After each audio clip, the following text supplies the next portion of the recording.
हर हर महादेव, जय महादेव दबे। मैं वैद्य रवि आयुर्वेदा चैनल में आप सब वैद्य भाई मित्र हैं, मैं डॉक्टरों का स्वागत करता हूं। वैद्य मित्रों, आज मैं आपके लिए लेके आया हूं सिद्ध तांबेश्वर रस, ताम्र भस्म, तांबा भस्म।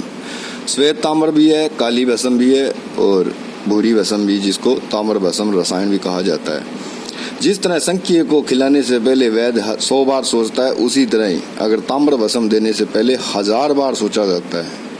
जो लोग कहते हैं 4 खुराक से तांबा भस्म से नामर्दी चली जाती है, ऐसे ही तांबा भस्म खिलाने से कोई फायदा नहीं। वो किस विधि से बनी गई है और किस से बनाई गई है, कितनी उसपे भावनाएं कितनी पुट्टे और किस प्रकार से उसको कौन सी प्रतिक्रियाओं से बनाया गया है, वो निर्भर करता है। ना कि ये 4 खुराक मतलब यानी कि अगर आपको 10 रोटियों की भूख लगी है और मैं आपको 4 निवाले खिला दूं तो कोई फायदा नहीं है, आपकी भूख शांत नहीं होगी। इसी तरह प्यास है और इसी तरह रोग होते हैं। रोगी का अब एक दुबला पतला रोगी होता है, वो आपके सामने 5-6 रोटियां खा जाता है, और एक पूरा हट्टा कट्टा होता है, वो आधी रोटी नहीं खा सकता, तो वो शरीर फूला होता है, तो उसकी पाचन शक्ति पे निर्भर करता है। उसी तरह देश काल ऋतु और रोगी के रोग पर निर्भर हर औषधि निर्भर करती है, तो उसको कितनी मात्रा में और किस रोग के किस अनुपान के साथ और कब कितनी मात्रा में देना चाहिए, ये रोगी पर निर्भर करता है। जब रोगी पूरी तरह से बताता है उसको क्या रोग है, कब से रोग है, किस प्रकार से रोग हुआ है, वो ज्यादा निर्भर करती है। ना कि ऐसे मुंह उठाकर कोई भी चीज संख्या तांबा भस्म सिंगरफ वगैरह कुछ देने से कोई फायदा नहीं होता। काम करना ना करना वो मालिक के हाथ में है। ऐसे झूठ बोलने से कोई फायदा नहीं। भाई मैं कह दूं भाई आपको मैं 100% गारंटीड है ठीक कर दूंगा, अरे भाई मेरे खुद की गारंटी नहीं है, मैं आपकी क्या गारंटी लूंगा।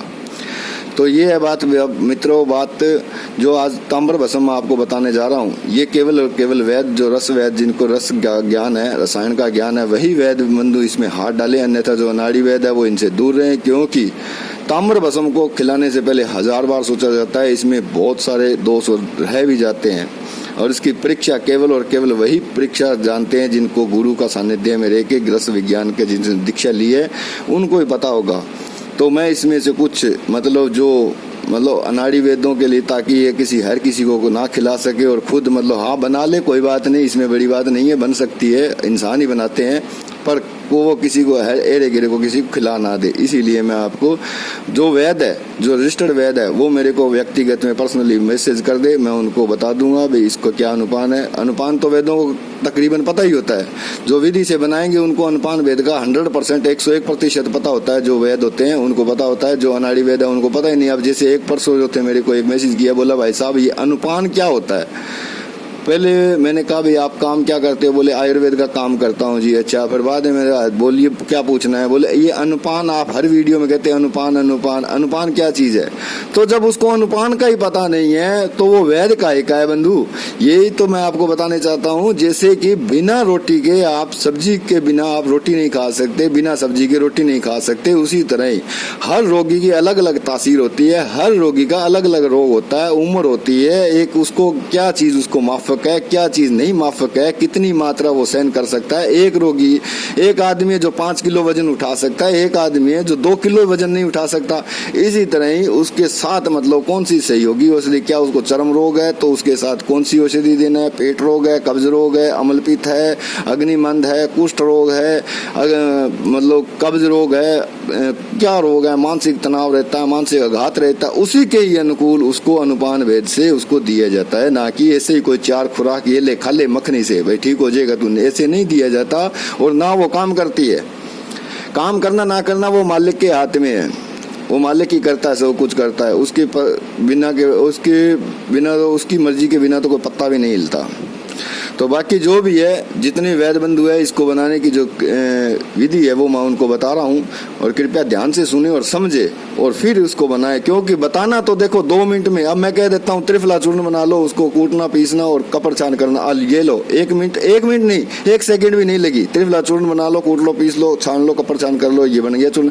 बताना तो इतनी देर लगी। अब जब त्रिफला लेके आते हैं, फिर उसको धूप लगाते हैं, फिर उसको छांव लगाते हैं, फिर उसको कूटते हैं, फिर उसको बारीक पीसते हैं, पीसने के बाद कपड़ छान करते हैं, तो क्या हुई, जितनी देर बताने में लगा उतने देर पीसने में लगा नहीं लगा। तो इसी तरह ही जो नुस्खे हम बताते हैं वो केवल वैद्यों को ही समझ आते हैं, अनाड़ी को नहीं आती। इसीलिए अभी चलते हैं नुस्खे की ओर। जो नुस्खा हम बनाते हैं वो किस तरह, ये ताम्र भस्म है मित्रों, जो अलग अलग तरीके से बनाई गई है। ये हमारी टॉप की है, ये सफेद ताम्र भस्म है, ये भूरी ताम्र भस्म है जो नीले तोते से बनाई गई है। ये एक हल्की थोड़ी सी सफेद है पर हल्की से इसमें पीलापन है, और ये मतलब भूरी कलर की ताम्र भस्म है, और एक ये काली भस्म जो कजली के द्वारा और सिंगरफ के द्वारा इसको बनाया गया है। तो और इस तरह इसका जंगार निकाला जाता है। ये देखिए इसके नीचे ये तांबा भस्म आपको दिखाई दे रहा होगा, ये देखिए इस तरह ये इसका जंगार निकाला जाता है। ये आपको फटकड़ी का पानी है, और ये देखिए ये रहा, इसमें भी जंगार निकाला। अभी 2-3 विधियों से और हम बना रहे हैं, तो वो ये देखिए ये रहा। ये अभी इसको बिल्कुल धीरे से रखा गया है ताकि इसका जंगार जितना भी है इसका बाहर आएगा। जंगार जब इस तरह मतलब साफ हो जाएगा तब इसको भावनाएं पुट्टे देकर इसकी मतलब भस्म तैयार की जाती है। तो अभी चलते हैं नुस्खे की ओर। नुस्खे में आपने करना क्या है, 25 से 50 ग्राम आपने तांबा लेना है, जो फटकड़ी, तेल, तरक, गोमूत्र और निर्गुंडे में शुद्ध किया हो उसका बुरादा बना लेना। बुरादा बना के आग की टिक्की इसी तरह बनानी है, जितने नुस्खे बताऊँ आपको, टिक्की इसी तरह ही बनानी है। तो अब आपने क्या करना है, इसको मतलब शुद्ध इसी तरह ही करना है। फिटकड़ी, तेल, तरक, गोमूत्र, छाछ में और निर्गुंडी रस में इसको 7-7 बार भुजावा देकर और उसका जो बुरादा होता है उसको खल्ल कर लेना है, और आग के दूध में इसको खल्ल करना है। खल्ल करके इसको पहली बार में जब आग ये 10 बार आग के दूध में इसको खल्ल करना है, ये ध्यान रखना। जब सफेद बना रहे हो तो आपको 10 बार आग के दूध में खल्ल करना है। पहली बार जब आग के दूध में तो ये रबड़ की तरह ऐसे चिपचिपा हो जाएगा आखिर में सूखते वक्त। जब दूसरी इसमें भावना दोगे तो इसकी थोड़ा टुकड़ा कर फिर इसमें आग के दूध डाल के फिर इसको खल्ल करना है। इसी तरह ये 7 से 10 बार इसको भावना देनी है। भावना देने के बाद इसकी टिक्की बना के सुखा कर रख लेनी है। अब जब ये टिक्की पूरी तरह शुद्ध मतलब सूख गई, सूखने के बाद आपने कली जो होती है, बंग जिसको हम बोलते हैं, उसका पतरा बनाना है, उस पर चढ़ाना है, हल्का सा पतरा चढ़ाना है। और अब आपने क्या करना है, करीर जिसको ये डेला बोलते हैं, डेले की लकड़ी, जो डेले जिसका अचार बनाया जाता है उसकी लकड़ी जड़ लेके आनी है, इस तरह की मोटी जड़ हो। तो उसको आपने क्या करना है, बीच में से इस तरह गिलास की तरह मतलब खाली करना है, उसके अंदर बर्मा मार के खाली कर लेना है। उसका बुरादा भी संभाल के रखना। आपने क्या करना है, अकोल, अंकोल जिसको बोला जाता है, अंकोल ये बच्चे को जो चमकता है, जिसको ग्रह की बाधा हो, भूत बाधा हो, किसी तरह की, उसको गले में पहनाया जाता है। और जिसको कफ रोग होता है, मूत्र कुछ रोग होता है, या पेशाब ना आता हो, आंतरिक पेट के कीड़े हो, वहाँ भी रोग ये काम आता है। जिसको बंद पड़ गया हो यानी कि कब्ज हो गया हो, तो इसकी आधा ग्राम से थोड़ी कम मात्रा पानी के साथ दी जाए तो मतलब फाटक खुल जाते हैं। तो ये बहुत से चमड़ी के रोग में इसका तेल, जिसको अंकोल के तेल के बारे में पता है वैद्य को, उसको आगे ज़्यादा समझाने की जरूरत नहीं है, क्योंकि ये बहुत से विशेष कार्यों में काम आता है अंकोल का तेल।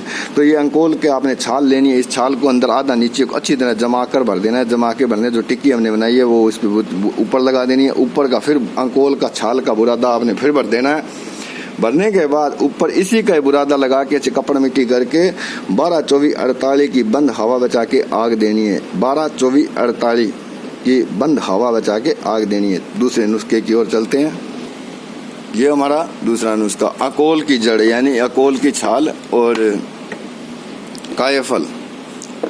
ये कायफल आपने 100 ग्राम और अकोल की छाल 100 ग्राम और इस तरह करीर की जड़ लेनी है आपने, ये ध्यान रखे। जड़ का मतलब हरी ताज़ा जड़ लेनी है, उसका बारीक बारीक नुकदा बनाना, जितना बारीक हो उतने बढ़िया होगा।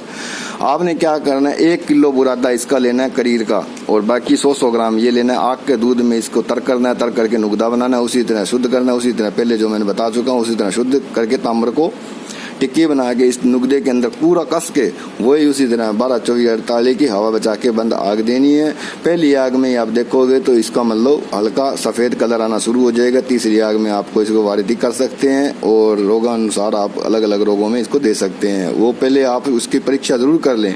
और शुद्धि मतलब इस तरह जो मैं आपको पहले बता चुका हूँ वीडियो में, इस तरह आपने जंगार रहित करना है। जब तक ये पूरा जंगार, जिस तरह ये फटकड़ी के पानी में ये पूरा जंगार दे रहा है, उसके बाद में भी मैं एक आग दूंगा, क्योंकि ये किसी को नुकसान ना करे। ये बहुत संख्य को देने से पहले 100 बार सोचा जाता है, पर लेकिन तांबर को देने से पहले 1000 बार सोचा जाता है। जो अनाड़ी वैद्य ऐसे लेकर बैठ जाते हैं, तांबा भस्म खा लो 4 खुराक से वो हो जाए, वो अरे कुछ नहीं होने वाला। ऐसे हर एक चीज टोटली त्रिफला भी नपुंसकता में काम करता है। पर कोई आज तक, मैं आपको एक बात बता दूं, नपुंसकता के नामर्दी की आज तक कोई दवाई नहीं बनी। दवाई बनी है स्पेशल सिर्फ और सिर्फ आपके दिमाग की। जब इंसान का दिमाग काम करना, और शरीर में जब जितने 7 धातु होते हैं वो वीक हो जाते हैं, कम हो जाते हैं, उसकी कमी की वजह से शरीर हमारा कमजोर हो जाता है, तब ये रस भस्म में उसको खिलाकर वो परिपूर्ण पुष्ट कर दिया जाता है और वो धीरे धीरे इम्यूनिटी पावर जो है उसकी बढ़ जाती है और वो वहां पे काम करना शुरू हो जाता है। जो कहता है भाई डायरेक्टली इसकी दवाई है तो वो झूठ बोल रहा है। इसकी आज तक कोई दवाई नहीं बनी। ये आप कहीं भी कोई मतलब किसी अच्छे वैद्य से पूछ लेना, कोई भी दवाई होती है वो दिमाग पे मतलब काम करने वाली औषधि होती है और शरीर के जो हमारे धातु होते हैं वहां पे वो काम करने वाली होती है। इसी के साथ अगले तीसरे नुस्खे में अब आपने क्या करना है, फटकड़ी की खील 100 ग्राम लेनी है। फटकड़ी की खील 100 ग्राम, पीपल की जो पीपल पेड़ होता है, दरख्त होता है, उसकी राख जो छिलका होता है उसकी छिलके की राख 100 ग्राम, और करीर जो ये करीर है इसके फूल और जो इसकी टहनियाँ होते हैं, जब बच्चे होते थे तब उसके मतलब टहनियाँ कच्ची कच्ची तोड़कर उसका थोड़ा मिट्टी मिलाकर यहाँ उंगली के जोड़ में दबाकर ऐसे तो 2 मिनट में छाला हो जाता था। तो मजाक करते थे बचपन में, तो वो उसी तरह कच्ची कच्ची वो टहनियाँ लेनी है। कच्ची टहनियों के साथ नुकदा बना के इन सब का उसी तरह टिक्की बनानी है। टिक्की बना के एक भावना आपने रक्त त्रिधारा थुअर, जो रक्त त्रिधारा जिसको आगे काम लेना है, इसी तांबे को समझ रहे हो ना, आगे काम लेना हो, आगे आगे मतलब समझ रहे हो, जो रसवैद है वो समझ गए मेरी बात को, मैं कहाँ बात कर रहा हूँ। तो उसको रक्त त्रिधारा, और अगर उससे थोड़ा सा आगे काम लेना है तो रुद्रवंती में, उससे आगे थोड़ा काम लेना है तो एक लिंगी केला, उससे आगे काम लेना है तो रक्त आलू में आपने भावनाएं देकर और आखिर में पान के रस में इसकी भावना देकर आप इसको तैयार कर सकते हैं। अब आपने क्या करना है, इसका नुकदा बनाना है। नुकदा बनाकर वही 12, 24, 48 की बटा 3 आग देनी है और हवा बचा के अब चलते हैं अगले नुस्खे की ओर। अब आपने क्या करना है, एक और करीर का बुरादा 200 ग्राम, फटकड़ी फुलाई हुई 100 ग्राम और शुद्ध तांबा बुरादा मतलब उसका बुरादा किया हो 25 ग्राम, ये सारा आपस में मिला लेना। आपस में मिलाकर या तो रक्त त्रिधारा थोर हो या फिर आग का दूध हो। इसमें आग का दूध खूब अच्छी तरह घोटकर इसका गोला बना लेना। गोला बनाने के बाद इसको वही आग देनी है, पहले 12 के आग देने के बाद इसको आपने फटकड़ी के पानी में इस तरह घोल लेना है। घोलने के बाद आपने मतलब तांबर जो होती है राख उसको घोलकर वो नीचे बैठ जाएगी, तांबे की भस्म, वो बाहर का पानी आपने काला काला पानी बहाते रहना जब तक आपके शुद्ध तांबे की भस्म 25 ग्राम आपको मिल जाए।